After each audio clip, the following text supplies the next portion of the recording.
예, 오늘은 잠언 16장 21절, 잠언 16장 21절서부터 시작해서 하나님 말씀을 살펴보려고 합니다.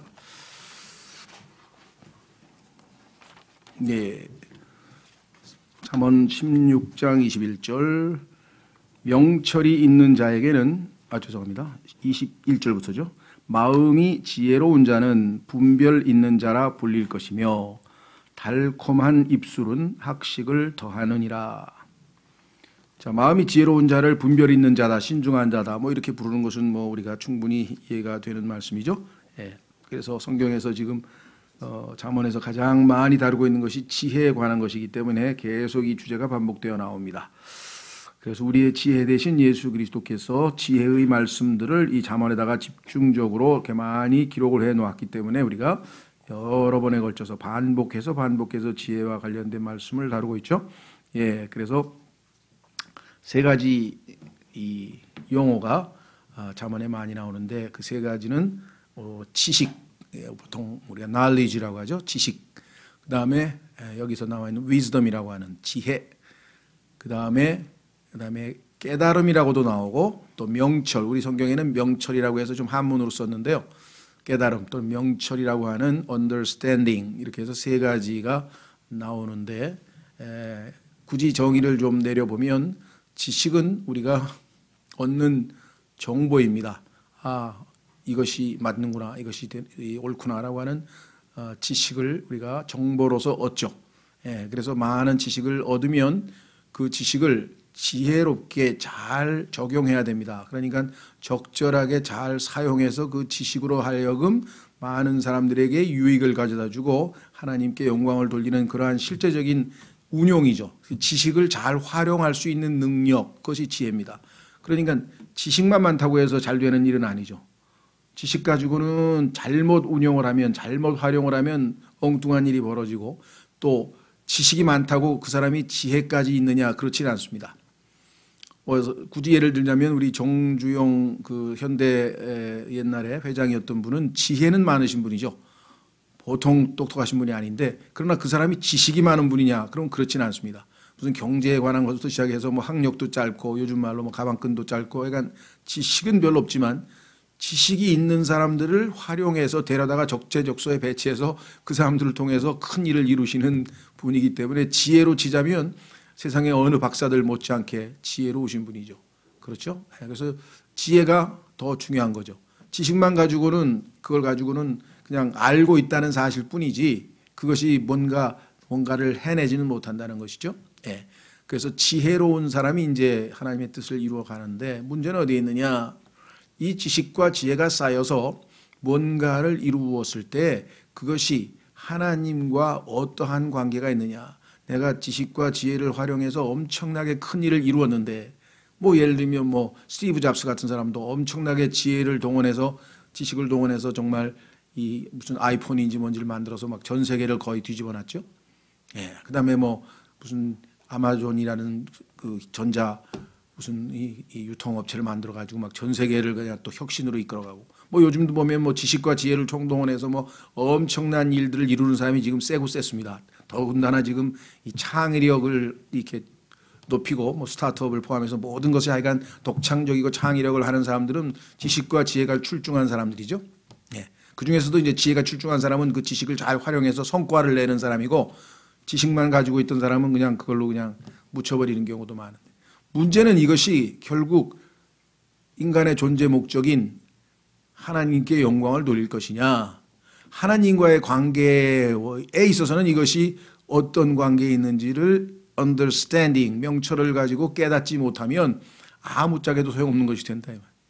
왜? 하나님께서 accept, 받아들일 만한 것이 아니면 그것은 헛되니 다 사라져버리고 마는 것이겠죠. 그렇죠. 그래서 명철이라는 것이 얼마나 중요한 것인가. 지혜. 자, 그래서 21절, 마음이 지혜로운 자는 분별 있는 자라 불릴 것이며, 그렇습니다. 참 분별이 있구나 저 사람. 그 다음에 달콤한 입술은 학식을 더하느니라. 그렇습니다. 정말 어떤 사람이 어떤 주제에 대해서 아주 명쾌하게 달콤하게 잘 설명을 하면 그거를 듣고 우리가 지식이 늘어나죠. 특히 예수님의 그 유명한 설교들, 예수님의 설교를 뭐 굳이 예를 하나 들자면 예수님께서는 3번에 걸쳐서 성경에 보면 아주 명설교를 하셨는데 그 유명한 산상설교가 있습니다. 근데 그 산상설교의 내용은 명설교 중에 명설교지만 조심하셔야 되는 것은 유대인들을 대상으로 천년왕국에, 즉 예수님께서 지상에 세우실 왕국 헌법을 선포했기 때문에 그 왕국이 연기된 상황에서 지금 현재 교회 시대에 그것을 교리적으로 적용하려면 엄청난 무리와 부작용이 따른다는 사실을 우리가 잘 알죠. 그래서 교리로 우리가 받아들이는 것이 아니라 교훈으로 받아들이죠. 그것을 그대로 지키려고 했다가는 천년왕국에 해당되지 않는 시대의 법을 우리가 적용하면 곤란하다. 굉장히 그래서 마태복음이 잘못 다루면 큰일이 나는 소중한 거 보고이기는 하나 잘못 다루면 엉뚱한 일이 벌어진다는 사실을 우리가 잘 알죠. 어쨌거나 하여간 그 명설교, 산상설교 그것보다 더 달콤하고 그것보다 더 아름답고 그것보다 더 정말 이 놀라운 그러한 것은 없습니다. 전 세계 어느 나라의 헌법도 그런 헌법이 어디겠습니까? 천년왕국에 가면 저것이 헌법이 될 것이다. 왕국 헌법을 공포한 셈이신데요. 정말 놀랍죠. 자, 그 다음에 두 번째는 여러분 잘 아시는 것처럼 제자들과 마지막 인사를 하는, 즉 제자들과 십자가를 앞에 두고 마지막 친밀한 교제 가운데 다락방 설교를 요한복음 13장에서 하시게 됩니다. 이 설교는 정말 13장에서는 예수님께서 이제 본을 보이시고 실제 설교는 14, 15, 16장인데요. 정말 가장 심오한 설교 중에 하나죠. 3장에 걸친 엄청난 내용의 설교가 들어있고 그 다음에 이제 17장은 더 깊이 들어가서 이제 하나님과 직접 기도하는 대제사장으로서의 마지막 예수님께서 하나님께 지상에서 마지막으로 드리는 기도가 17장 전체를 담고 있습니다. 그래서 요한복음 14, 15, 16, 17장 4장은 성경에서 가장 심오한 장 중에 하나로 알려져 있는데 그 유명한 다락방 설교가 있고 세 번째는 마태복음 24장부터 시작되는 그야말로 감난산, 우리 올리브산이죠. 옛날은 감남산이라고 했는데 올리브산 설교. 그것은 종말에 관해서 마지막에 대해서 제자들이 질문한 것에 대해서 하신 유명한 설교가 있습니다.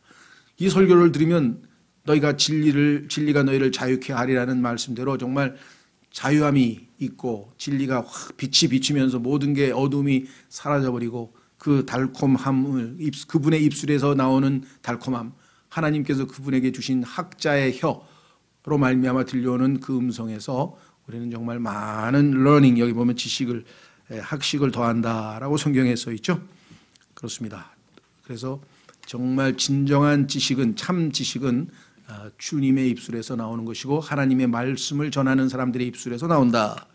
22절 명철이 있는 자에게는, 자 지혜 다음에는 명철이잖아요. 그렇죠? 지혜를 가지고 하나님과의 관계에서 어떻게 활용할 것인가를 깨닫는 것이 명철이죠.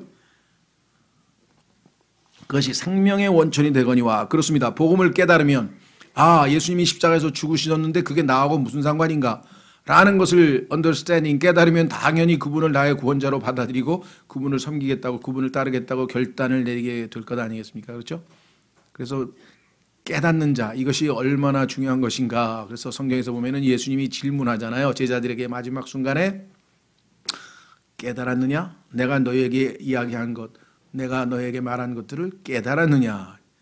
이 깨닫지 못하면 교회를 아무리 오래 다니고 아무리 해도 이해가 안 되잖아요. 그렇죠? 왜 그게 그렇게 되는 거지? 그렇죠? 왜 그게 그렇게 되는 거지? 그래서 이해가 안 되는 경우가 많죠. 그러나 명철이 있는 자에게는 생명의 원천이 돼요. 명철이 그 사람의 영적 생명이 점점 성장하게 되고 더 성장해지죠. 뿐만 아니라 어리석은 자들의 훈계는 어리석은 짓이니라. 그런데 어리석은 자가 우리에게 무슨 말을 꺼내든 아니면 충언을 하든 훈계를 하든 그 무엇이 됐든 그것은 어리석음으로 끝날 뿐이다 라고 성경은 선언하고 있습니다. 그렇죠? 자, 그래서 우리는 이 두 가지, 마음이 지혜로운 자는 분별 있는 자이기 때문에 그 사람의 입술에서 달콤한 말씀이 나와서 우리에게 학식을 더하여 주는 바, 명철이 있는 자는 그것이 점점 그의 생명을 더 성장케 하는 원천이 된다 그랬습니다. 반면에 훈계는, 어리석은 자는 어리석은 것만 말할 뿐이다. 23절 지혜로운 자의 마음은 그의 입을 가르치며 그의 입술에 학식을 더하느니라. 비슷한 말씀이지만 조금 약간의 뉘앙스가 있죠. 그것은 뭐냐? 여기는 마음과 입과의 관계입니다. 예수님께서 말씀하셨죠. 내 마음에 가득한 것을 내 입이 말하니라. 그 사람이 무슨 말을 하는가를 잘 들으면 그 사람 속에 지금 그 사람이 마음속으로 무슨 생각을 하고 있는지가 바깥으로 나오겠죠. 그렇죠? 예, 23장에도 나와 있어요. 한번 보겠습니다. 잠언 23장에도 핵심적인 성경 구절인데요. 우리의 마음과 우리의 마음과 입과는 필연적인 관계가 있는 것이죠. 물론 속으로는 딴 마음을 품고 있는데 겉으로는 위장된 거짓말을 하는 아주 또 교활한 존재가 인간이기는 합니다. 그렇죠? 예. 그러나 일반적으로는 자기 마음에 생각하고 있는 바가 그 사람의 입술에서 나오게 마련이겠죠. 잠언 23장 7절 그가 자기 마음속으로 생각하듯이 실제도 그러한즉 그 사람이 어떤 사람인가 보면 그 사람 속에 무슨 생각을 하고 있는지를 보면 압니다. 그 사람 속에 밤낮 천상에 있는 하늘에 있는 것을 생각하면 그 사람들은 그 마음이 애착이 하늘에 가 있는 것이고 그렇죠? 그 마음속에 밤낮 돈 생각만 하고 있으면 그 사람은 나중에 돈을 어떻게든지 벌려는 그런 행동을 하게 마련이고 그렇죠? 그래서 이 생각을 장악하기 위해서 지금 막 엄청난 전쟁이 벌어지네. 광고 전쟁. 그렇죠? 사람은 눈으로 보는 순간에 그것이 그 사람에게 생각으로 자리 잡기가 쉽죠. 늘 말씀드립니다만은 그래서 광고를 반복하는 이유는 엄청난 광고 비용에도 불구하고 들어간 만큼 나온다 이거죠. 그죠? 어떤 광고를 어떤 사람이 100번을 봤으면 거기에서 30%는 반응하게 돼 있대. 그러니까 10번만 보면은 1%도 반응을 안 해요. 그러니까 할 수 없이 돈을 더 들여서도 반복 광고를 하다 보면 그 사람의 생각을 장악하게 되고 생각이 노예가 되면 그 다음부터는 그 생각밖에 못하게 돼 있다는 것이죠. 자, 그래서 그가 자기 마음속으로 생각하듯이 실제도 그러한즉 그렇게 됐습니다. 자, 그래서 우리는 우리의 생각과 상상을 영적 전쟁의 전장터다. 영적 전쟁은 어디에서 벌어지느냐? 하나님도 하나님의 말씀을 통해서 우리를 하나님의 영적 생각으로 채우려고 하시고 마귀도 마귀의 그런 사탄적인 생각을 세상적인 생각을 통해서 우리를 장악하려고 할 때 우리가 어떤 결정을 내리느냐 우리의 의지에 따라 영적 전쟁에서 승리하느냐 패배하느냐가 결정이 됩니다. 고린도후서 10장. 그래서 오늘날 얼마나 많은 정보 왜 마지막 때 이런 정보가 많습니까? 빅데이터도 많고 정보도 많고 책도 많고 신문도 많고 하여간 엄청나게 집어넣어가지고 사람들로 하여금 하나님 생각을 못하게 만드는 거예요. 여러분들이 하루 종일 이것 두드리고 있으면 하나님 생각 한 번도 안 합니다. 절대로 안 해요. 그래서 하루 종일 컴퓨터 들어보고 스마트폰에 자신 개인 시간의 90%를 거기다 다 쏟아버렸다. 그럼 뭔 생각을 하겠습니까? 하나님 생각은 안 해요.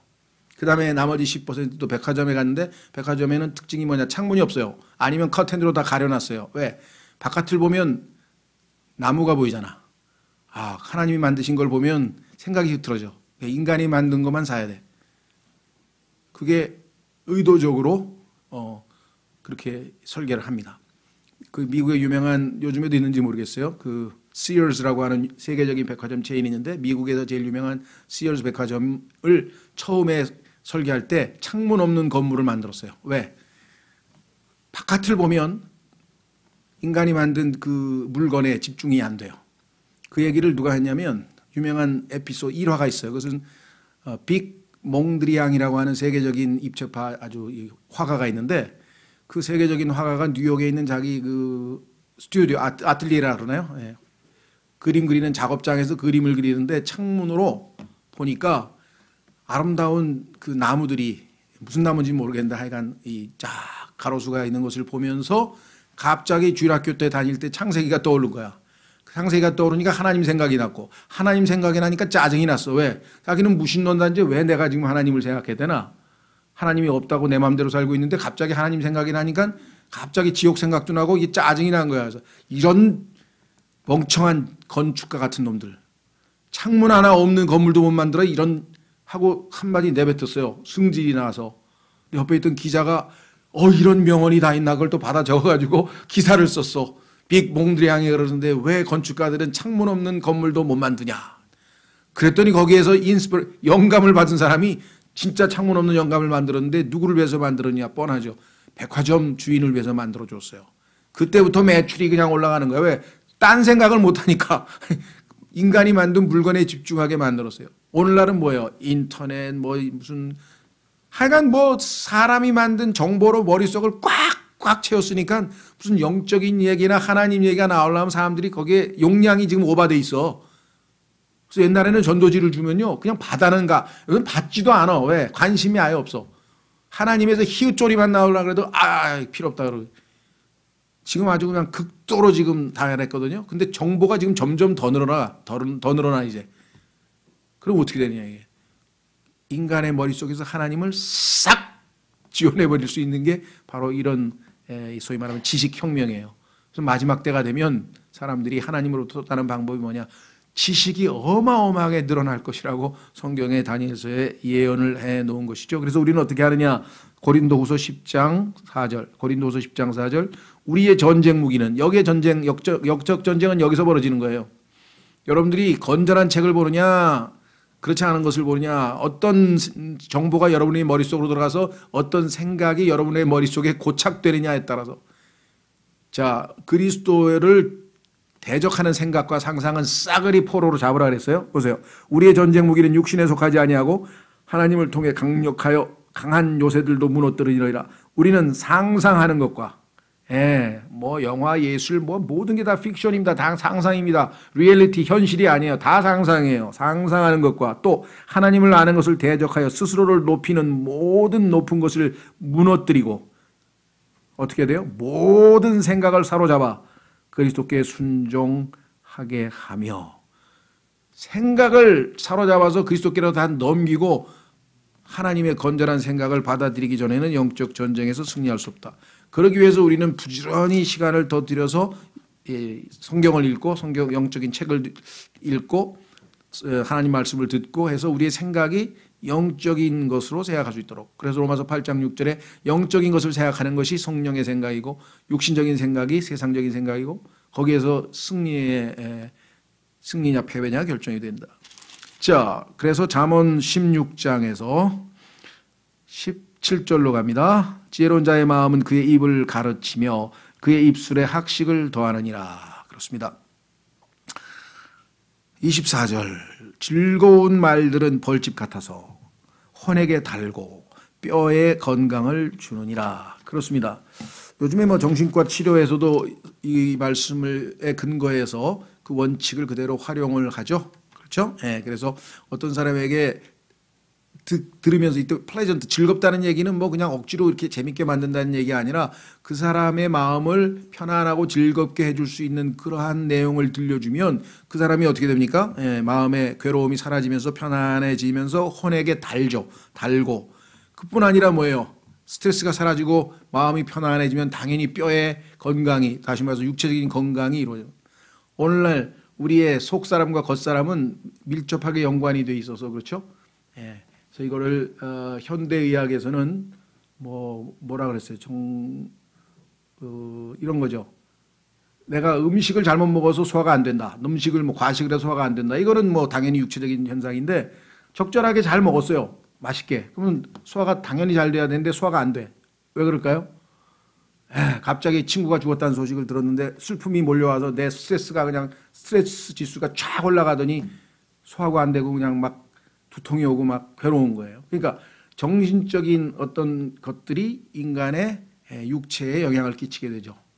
그래서 신경성 위장병도 있고 신경성 두통도 있고 신경성 대장염도 있고 이건 다 뭐냐면 정신적인 문제가 육체적인 문제에 영향을 끼쳤다는 것인데 그러한 얘기가 성경에 뭐 많이 있습니다만 제일 대표적인 것은 예수님께서 십자가를 앞두고 하나님과 결별하고 일시적으로 헤어지고 정말 그 고뇌 앞에 예수님께서 기도하실 때에 땀방울이 핏방울처럼 되었다라고 성경에 기록된 것은 그 가장 극단적인 고뇌입니다. 그래서 최고의 고통이 임했을 때 이런 경우가 있다 그래요. 예를 들면 교통사고가 났는데 앞좌석에 애 엄마가 아이를 안고 탔는데 그 애 엄마가 이렇게 사고가 나서 죽었는데 애는 살았어요. 근데 하여간 애 엄마를 부검해 보니까 안에 있는 뭐 장이 뭐 끊어졌다든가 그러니까 뭐 그런 예가 있어요. 그 얘기는 뭐냐면 차라리 부딪히는 순간에 아이가 당할 고통 때문에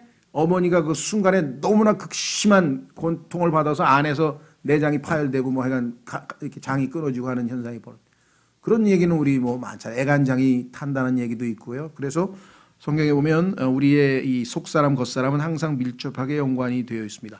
즐거운 말들은 벌집 같아서 혼에게 달고 뼈에 건강을 주느니라 그랬습니다. 자, 그런데 이 즐거운 말들은 때로는 위장된 것도 있죠. 좋은 뜻에서도 있습니다. 좋은 쪽에서 우리에게 아주 긍정적인 영향을 끼친다는 거 있지만 속임수에 속아서 달콤한 말에 속아서 아주 나중에 낭패를 당하는 경우도 우리가 얼마든지 있을 수 있다는 것을 우리가 알 수 있죠. 그래서 성경에서 아주 가장 뭐랄까요, 이 긍정적인 그런 말은 아비가일이라고 하는 여인이 자신의 남편의 그 잘못을 막고 다윗이 그 남편과 부하들을 다 죽이려 오는 것을 막아서서 다윗에게 하나님의 일꾼으로서 하나님의 이 세우신 왕으로서 피를 흘리거나 그러한 일을 안 하셨으면 좋겠다고 권면할 때 그로 말미암아 자기 남편 목숨도 살렸지만 결국은 다윗이 하나님 앞에 죄를 짓거나 또 엉뚱한 일을 하지 아니하고 멈출 수 있는 그런 아주 유익한 말을 한 것을 우리가 성경에서 볼 수가 있죠. 뭐 그것 이외에도 뭐 다양한 형태로 우리가 실제적으로 삶에서 즐거운 말들은 벌집 같아서 혼에서 달고 이것이 이제 소위 말하면 요즘에 상담, 심리 상담, 그게 노인 상담이 됐든 뭐가 상담이 됐든 간에 결과적으로 그 사람이 회복이 되고 건강을 회복하려면 좋은 말을 해줘야 되잖아요. 그렇죠? 그래서 여기서 플레전트라고는 꼭 달콤하고 아주 뭐 어떤 아첨 이런 것보다는 건강하고 좋은, 건전한 또 유익한 이런 말들입니다. 그래서 적절한 말은 적절하게 행해진 말은 금사과 같다라고 되어 있는데 한번 확인해 보겠습니다. 잠언 25장. 그래서 정말 이 고통 속에 있는 사람이 상담자 한 사람을 잘 만나서 그 사람의 문제가 해결이 되고 회복되어지는 경우가 많죠. 그래서 정말 요즘에는 그 상담이라고 하는 것이 굉장히 중요한 역할을 합니다. 학교에서도 아이들도 상담, 뭐 또 심지어는 어머니 부모님도 상담을 해야 되겠죠. 노인들도 뭐 이렇게 외롭고 우울증으로 상담. 그래서 이 상담이란 말이 바로 요겁니다. 즐거운 말을 그 사람에게 해줘서 혼이 달도록. 잠언 25장 11절. 잠언 25장 11절. 적절히 말한 말은 은 그림들에 있는 금사과들 같으니라. 얼마나 엄청난 가치가 있는가. 금사과라고 표현했으니까 적절히 말한 말은 이게 지금 중요한 거예요. 오늘날 저도 한때 그런 우울을 범했으니까 뭐 예외는 아니겠습니다만은 우리가 형제 자매들끼리 교제할 때도 마찬가지입니다. 또 목사들이나 이런 사람들에게 와서 상담을 할 때 답변을 할 때 이제 성경을 펴서 성경에 해당하는 말로 답변을 해줄 때가 있습니다. 그런데 그 답변도 여기처럼 fitly spoken, 적절하게 거기에 맞는 말을 해야 돼요. 그렇죠. 지금 어떤 사람이 와가지고 정말 그 증상을 얘기하면서 참 마음이 너무너무 괴롭다 슬프다 그랬더니 한다는 소리가 위로는커녕 위로하는 말을 해야 되잖아 일단. 그런데 한다는 소리가 속된 말로 이 사내 자식이 그런 거 가지고서 무슨 뭐 그렇게 쪼잔하게 그런 걸 그러냐 하면서 막 훈계를 해가지고 보냈다. 그럼 성경에 있는 말로 하기는 했는데 적절하게 지금 해당되는 말을 한 건 아니죠. 이 사람에게 위로를 통해서 일단 마음이 가라앉고 힘을 얻은 다음에 용기 있게 나아가라 이렇게 해서 그 다음에 얘기해야 될 거 아니에요. 그죠? 너 그렇게 살면 안 돼. 이러면서 야단부터 쳐가지고서는 그 문제가 해결이 될 일이 아니겠죠. 오늘날 사역도 마찬가지예요. 형제 자매들 간에도 너무 성경 가지고 뭐 이걸 들이대고 저걸 들이대고 논쟁하다 보면 자면 싸우게 되는 거예요. 조심하셔야 돼요. 그러니까 하나님의 말씀은 다 우리에게 중요한 거지만 이 사람의 예를 들면 제일 실패작이 누구냐 실패한 예가 욥의 친구들입니다. 욥의 친구들은 지금 욥은 엄청난 고난을 당했고 그것도 이유 없이 고난을 당해서 하나님 앞에 절규를 하면서 지금 고통스러워하고 있는데 가만히 일주일 동안 지켜보더니 인간의 머리로는 생각이 안 되겠죠. 왜 이렇게 엄청난 상상을 초월하는 불행을 당했을까? 인간의 머릿속에서 떠오르는 건 첫 번째 딱, 야, 이놈이 그냥 엄청난 죄를 졌구나. 야, 욥, 너 도대체 무슨 죄를 졌길래 하나님께서 너를 이렇게까지 내리치셔야 되느냐? 이렇게 질문한 거예요. 이거 상처에 소금 뿌리기죠. 왜? 그 질문한 사람보다 욥은 몇 배나 하나님 보시기에 의롭게 산 사람이에요. 그러면 자기도 자기 자신도 두려워서 욥을 위로하고, 야, 어떻게 나보다 훨씬 뛰어나게 살았는데 네가 의롭게 살았는데 나는 이런 너는 왜 그렇게 벌을 받았을까? 이렇게 어려움을 겪었을까? 정말 너무 안 됐다. 하면서 그렇게 정상적으로 위로해야 되는데 이런 사람 하나도 없어요. 전부 다 자기는 싹 접고 한다는 소리가 도대체 무슨 죄를 졌길래 이렇게 대부분이 그래요. 대부분이. 그래서 욥의 친구들이 오늘날 제일 대표적인 사람들. 그래서 적절한 말을 해야 됩니다. 욥에게는 그 당시에는 위로가 필요했죠. 그래서 너희 뭐라 하냐면 너희는 거짓 의사라 그랬어요. false physician. 너희들은 아주 쓸데없는 쓸모없는 이라 했어요. 쓸모없는 의사구나. 나한테 치료를 해줘야 되는데 상처를 덧내고 상처에다가 소금 뿌리는 의사냐 하면서 욥이 반발을 하고 대들게 되는데요. 자, 그래서 우리는 다시 돌아옵니다. 즐거운 말들은 범칙 같아서 혼에게 달고 뼈에 건강을 주느니라. 맞습니다. 그러나 우리가 적절한 말이 아니면 때로는 위험스럽죠. 그래서 하나님께 지혜를 구해야 돼요. 주님, 어떻게 해야 내가 올바른 적절한 타이밍에 적절한 말을 할 수가 있습니까? 그렇죠? 예수님은 항상 적절한 답을 했죠. 우물가 여인에게는 생명수 얘기를 하고 니고데모에게는 거듭남을 얘기했지, 우물가 여인에게 거듭남 얘기하고 니고데모에게 생명수 얘기를 안 했다 이 말이에요. 무슨 말이 이해가 되셨어요? 예. 자, 그 다음에 잠언 16장 25절은요 얼마나 중요한지 하나님께서 14장 12절에 있던 말을 또 쓰셨네요. 그러면 굉장히 중요하다는 얘기겠죠. 14장 12절에 어떤 길은 사람이 보기에 오르나 그것의 끝은 사망의 길들이니라. 그런데 또 쓰셨어요. 25절에 어떤 길은 사람이 보기에 오르나 그것의 끝은 사망의 길들이니라. 이렇게 똑같은 글이 몇 번 있는 것 같아요. 특히 시편 14편 1절에도 어리석은 자는 마음에 이르기를 하나님이 없다 하더라. 53편 1절에도 어리석은 자는 마음에 이르기를 하나님이 없다 하더라. 그것도 하나님 보시기에는 엄청나게 중요한 말이에요. 왜? 하나님이 없다는 사람은 어리석다는 거죠. 뿐만 아니라 오늘은 여기에 나와 있는 것처럼 어떤 사람은 자기들이 옳다고 생각을 해. 근데 그거는 끝이 아니야. 사망의 길이야. 잘못된 길이야. 그런 사람이 있죠. 운전하다가 싸우잖아요. 야, 이게 맞는 길이야. 이게 맞는 길이야. 하고 하다 옆에 있는 사람이 내가 지금 여기 내비봤는데 아니라니까. 그러니까 내 기억이 맞아. 그러고 갔는데 알고 보니까 길도 없는 길로 들어가서 못 빠져나오는 엉뚱한 일을 벌어질 수도 있다는 거예요. 그렇죠. 네. 어떤 분이 저도 그런 적이 있어요. 한참 가다 보니까 전철을 거꾸로 탔네. 이게 느낌 따라 하면 이렇게 돼요. 그렇죠. 그런데 가다가 딱 봐고 나 일로 가는 줄 알았는데 우리 집 가는 표가 화살표가 이쪽으로 돼 있어. 그러면 내 느낌이 맞습니까? 써 있는 게 맞습니까? 당연히 써 있는 게 맞지. 그 순간에 내가 뭔 일이 벌어진 거지. 그렇죠. 예, 성경에 써 있는 게 맞지 내 느낌이 아닙니다. 자, 그래서 어떤 길은 사람이 보기에 오르나, 사람이 보기에 옳다고 하는 것은 이 세상 사람들이 다 자기 주장이에요. 특히 종교. 온갖 종교들이 자기가 맞다. 뭐 도덕경 무슨 경 써놓고 인생이 어쩌다 저쩌다 뭐 막 별 얘기를 다 써놨어요. 근데 나중에 뭐예요? 종착역이 다 지옥이에요.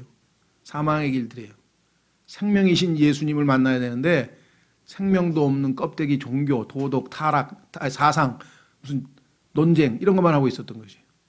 생명은 살아계신 예수님이 우리 안에 들어오셔야 우리 안에 생명이 생기는 건데 예수님을 영접을 안 하고 인격이신 예수님을 만나야 되는데, 자, 그래서 뭐 25절은 성경에서 하나님께서 너무나 중요하기 때문에 똑같은 말이지만 한 번 더 강조했다라는 것을 우리가 보게 됩니다. 특히 여기서 길이라고 하는 단어가 동양에서는 도 아니에요. 도.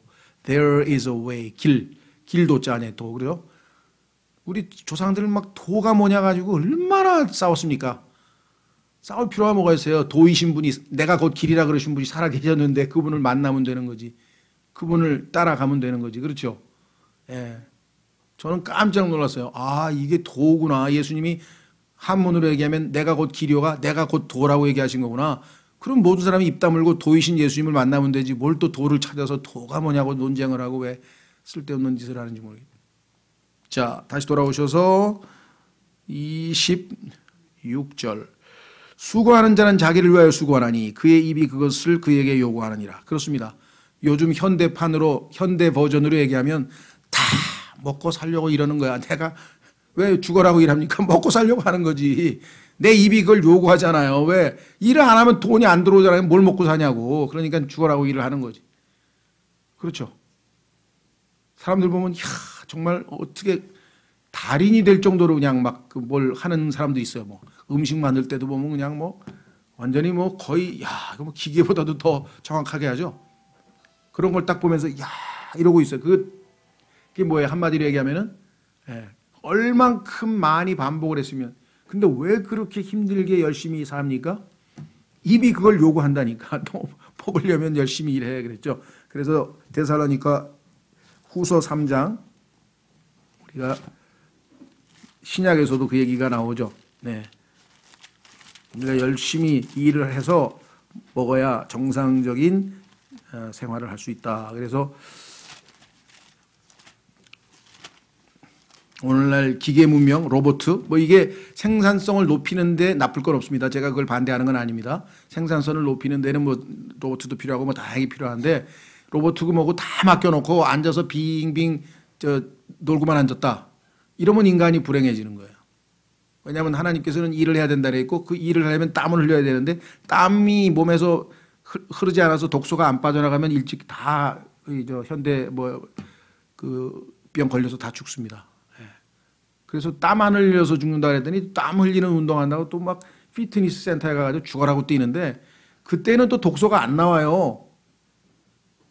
이 사우나 가서 하고 그런 데 가서 하면 진짜 땀은 어떻게 했냐. 일하고 노동하면서 흘릴 때 제대로 된 독소가 또 빠지게 돼 있어요. 요령을 부려서도 안 되는 게 하나님 앞에서는. 자, 그래서 우리가 데살로니가 후서에도 보면 나오죠. 예.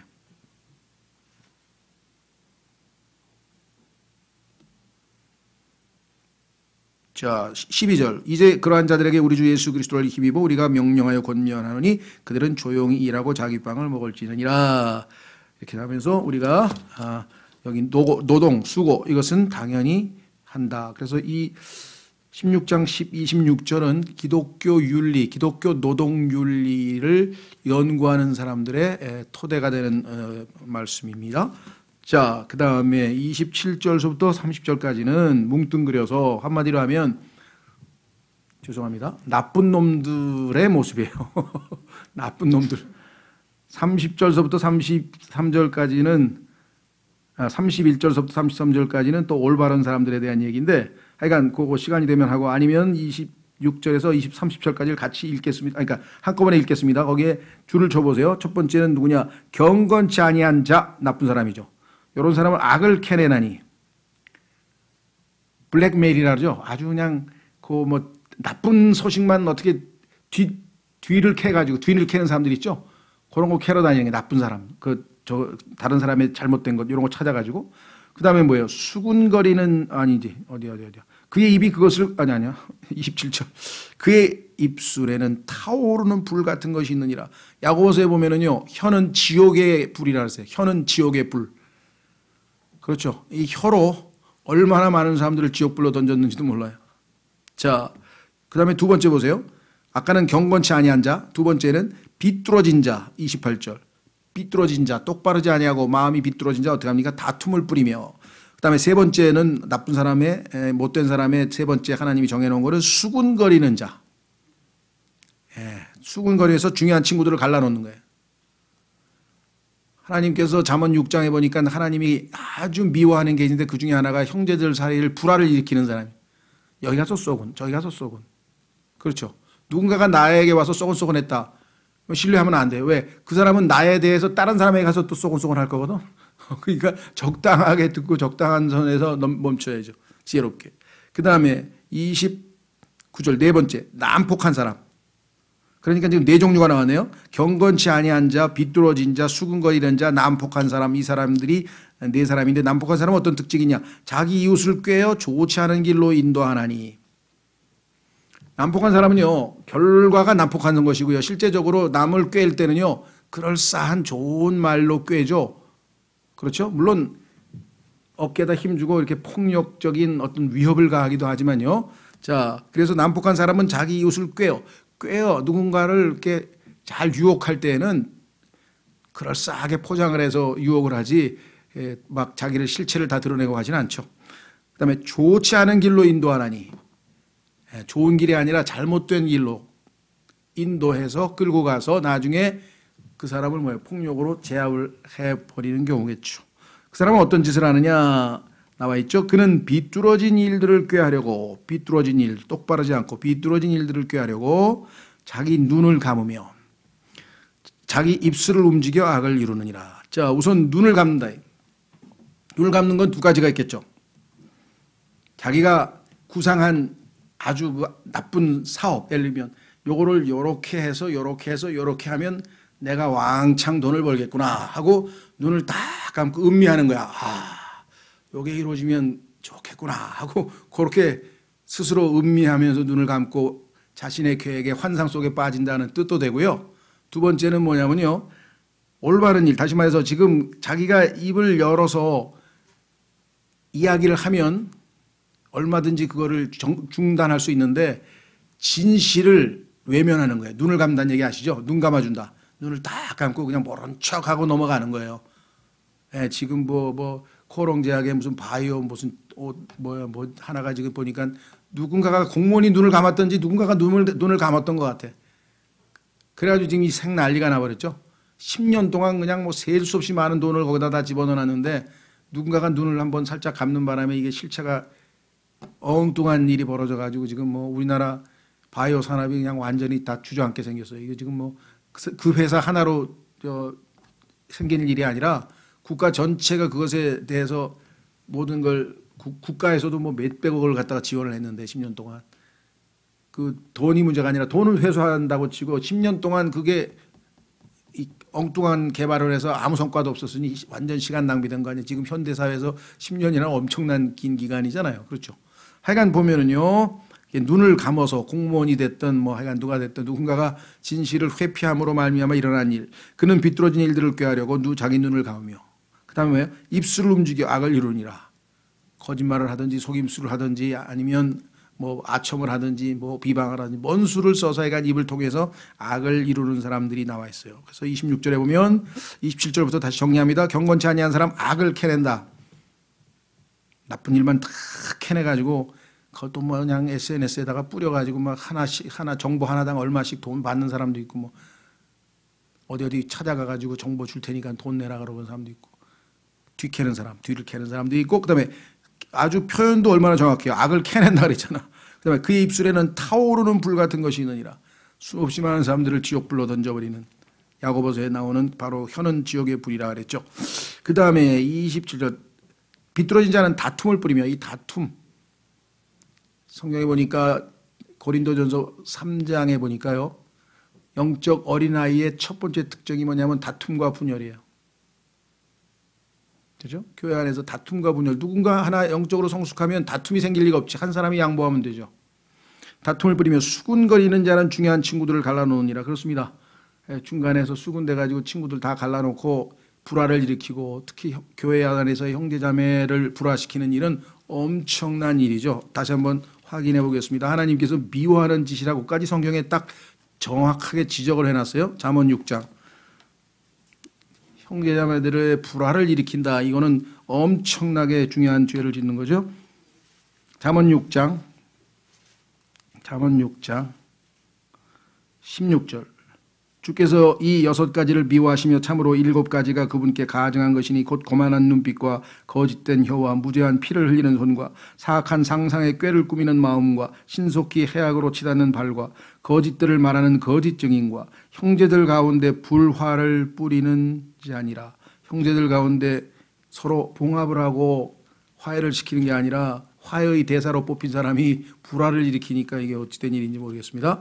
자, 다시 돌아옵니다. 잠언으로 이제 마무리를 짓겠습니다. 잠언 16장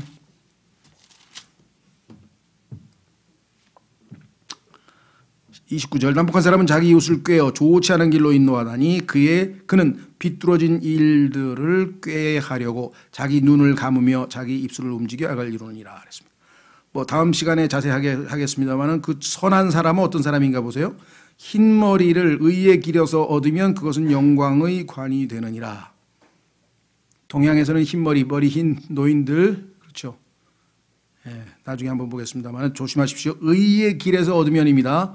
나이 많아서 머리만 하얗면 다 영광의 관이 아니고 옳은 삶을 산 사람만. 다음에 분노하기를 더디하는 자는 용사보다 낫고 자기를 컨트롤해서 분노하기를 더디하는 자는 용사보다 낫고 자기 영을 다스리는 자는 도시를 취하는 자보다 나으니라. 절제할 수 있는 사람, 자기 자신을 통제할 수 있는 사람이 얼마나 훨씬 더 위대한가. 장군이나 무슨 큰 성을 취하는 어떤 황제나 이런 사람들보다 그랬습니다. 예, 그리고 33절은 제비는 겹친 옷자루 속에서 사람이 뽑으나 그것의 모든 배분은 주께서 하시느니라. 절대 주권은 주님께 달려있다. 인간은 인간의 몫이 있고 하나님께는 하나님 몫이 있다 그랬습니다. 이것을 인정하는 것이 신앙이죠. 자, 다음 시간에 31절부터 하고요. 오늘 주신 말씀 통해서 우리가 지혜롭고 명철 있는 삶이 되게 하시고 악한 자의 길도 가지 않도록 인도해 주시라고 잠깐 기도하겠습니다.